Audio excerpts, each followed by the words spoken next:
Yes, and it's a very prescriptive roadmap to recovery. I think everyone agrees with that. It's just going to be a tough year for Victorians, and particularly people living in Melbourne. I mean, the restrictions are going to be very onerous until at least late October, and really onerous, until December, at the best case scenario.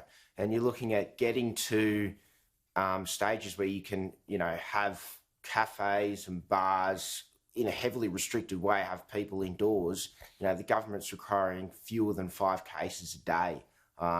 So there are very high thresholds that they're asking people to be met. And I think you're going to see a lot of tension between the Andrews government and the Morrison government play out over the rest of the year. Let's bring up some of these front pages for our viewers at home. Slow, steady strangulation, that's on the front page of The Australian, and so on and so forth for the rest of the front pages as well. But, I had the Chamber of Commerce on the show a little bit earlier, and he said that there's probably going to be an exodus, Greg, of businesses just basically giving up on Victoria and sort of moving to other cities, moving to other states, kind of get their businesses going again. What has been the response from the government so far? There was a release that came out last night. Well, the federal government has essentially tried to distance itself from the decision. Scott Morrison, Josh Frydenberg and the Health Minister Greg Hunt put out a statement yesterday. They said it's going to be it's terrible news for Victorians, for people's mental well-being, and also pointed to the catastrophic economic impacts this will have. And in the end said, but this is entirely a matter for the Victorian government. I think what you're seeing here is Josh Frydenberg is preparing a budget in October. We saw the numbers from the national accounts for the latest quarter were, a 7% drop in GDP. And I think that they're preparing to, as, the economic news is expected to worsen, I think they're preparing to shift a fair bit of that blame and responsibility onto the Andrews government. But, I mean, he's going... It just seems as though Daniel Andrews is shooting for elimination here, right? Well, it would appear...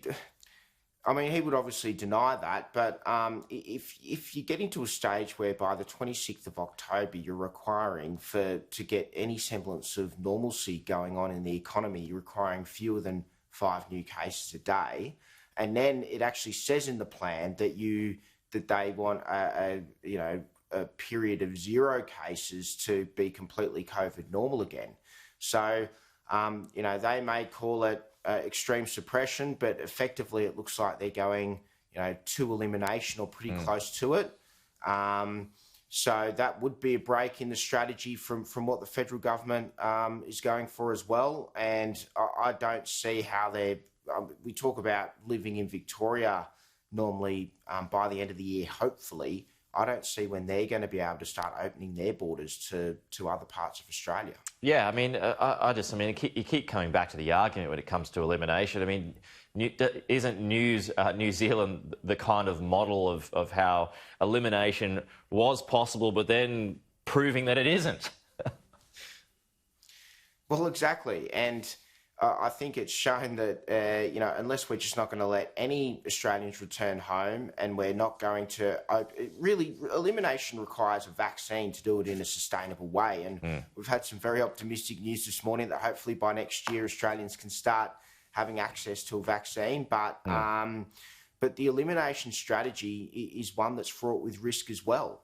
And that's why I think the strategy of trying to, contact tracing and neutralise hotspots is the sustainable way forward. But you can understand when state premiers are under a lot of pressure to get rid of this virus, that they want to go on the conservative side of things.